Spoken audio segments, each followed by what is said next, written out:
Hey everyone, welcome back to the Above Board podcast. Hope you're having an awesome start to your 2026.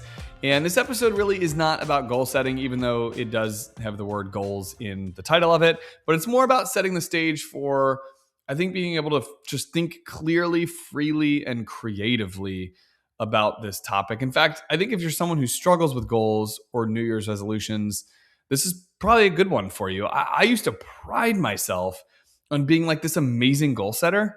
And this past year, it really got away from me, or I got away from it, one of the two.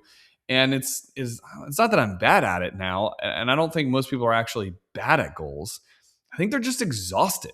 And it's really hard to think about your future when you're constantly trying to keep up with the present. In my opinion, that's why January is such a good month for all of this. I think a lot of people like to make fun of New Year's resolutions, talk about how annoying it is because the gyms are always so busy in January. But I don't know. I don't see it like it's, January, New Year, new me mentality. I think it's more, I think for most people, it's that time and space open up a little bit more because the busyness of the holidays are over and they can actually take a moment to like think about what they want their year to look like. And a lot of you listening to this are operators. You run things, you carry a lot of responsibility, you make decisions all day long. So it's not a motivation problem, it's a space problem. And my wife and I were actually talking about this very topic in December. And she made the comment in reference to how busy that I have been with work recently. And she said, you're not bored enough for long enough to ever let your brain like run wild anymore.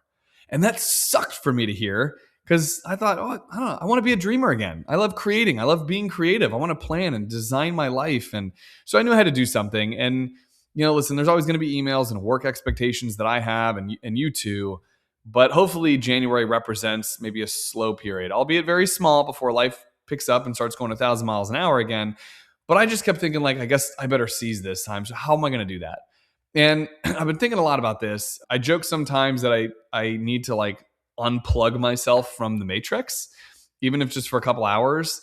And I make that matrix joke because I think a lot of people are just like living inside the system of their lives, these routines that we have, these commitments that we are accountable to. And when you're in it, it's hard to come up for air.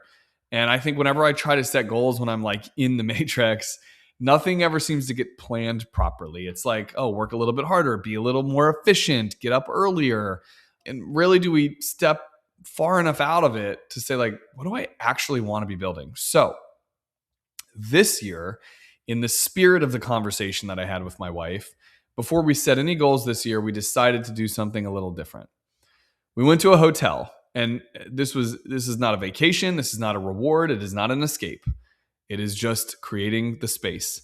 No distractions, no meal preps for the kids, just a night away.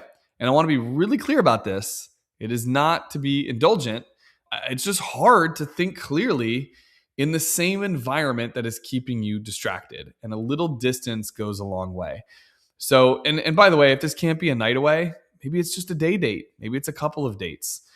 Maybe it's just going to a coffee shop, but it's definitely about creating space and the physical separation from, in my case, it was like from my home office or from my office or from my my home responsibilities to achieve this. And by the way, I didn't do this myself this year, and that part matters, I think, more than anything.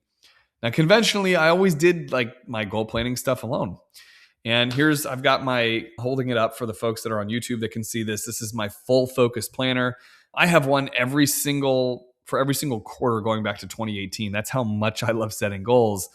And for the record, my wife has goals too. Like, we didn't purposely avoid doing this exercise together in the years past. But again, the busyness of life kept us from it. We've got 2 small children and we're, running a business and there's just a lot happening. And so we talk here and there and we have dreams of the life that we're building together, but we never seem to set that boundary of like intentional space and never seem to do it together. And so Jackie was clear this year. She's like, I want to do this with you. I want to do this together.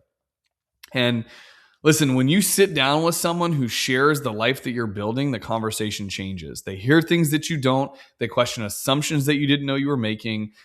And by the way, if you're single, please do not hear this as an excuse or a reason to say like, well, I got to do this alone. Go do this with a close friend. Go do this with a mentor, a family member, somebody that's operating the same pace of life as you, and someone that's in your circle that A, also wants to get better, and B, they want to see you get better as well. I think accountability goes so far here. And so if you're keeping score before you set goals, I want to think about number one, creating the capacity or space for it.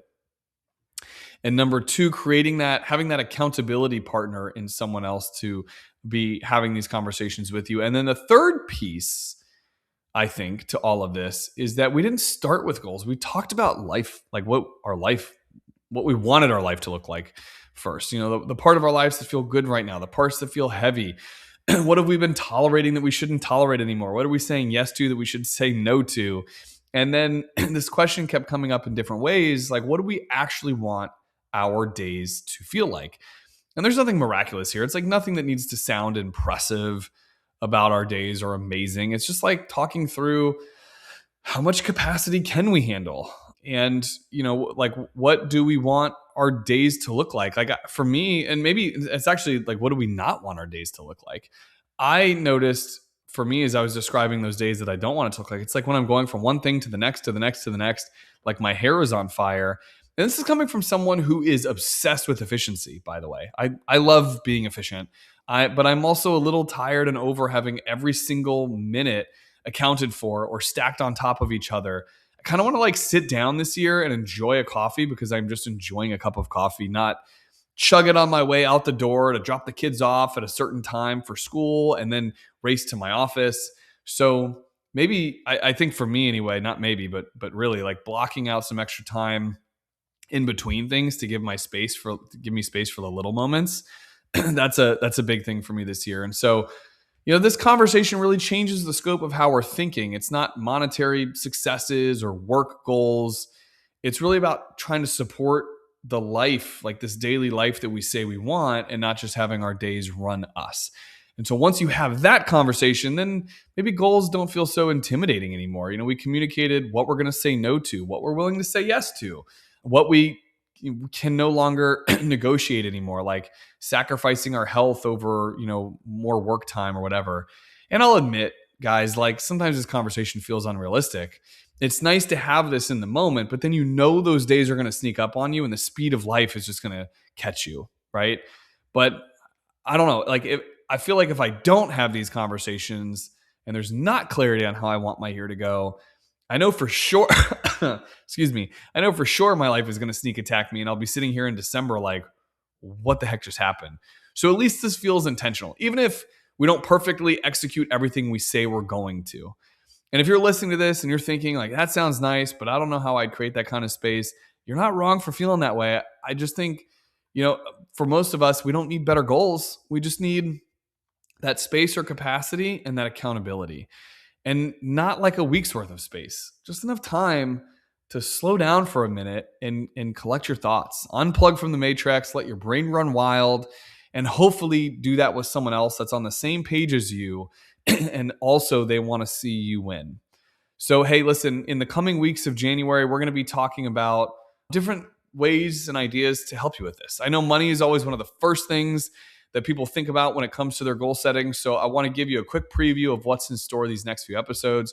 We're going to be doing one on your financial plan and how most financial mistakes are not math problems. We're also going to be doing one on the role and importance of estate planning, which I think is a perfect January episode because like your goals, this tends to be something that I find a lot of people procrastinate about when it comes to their financial life.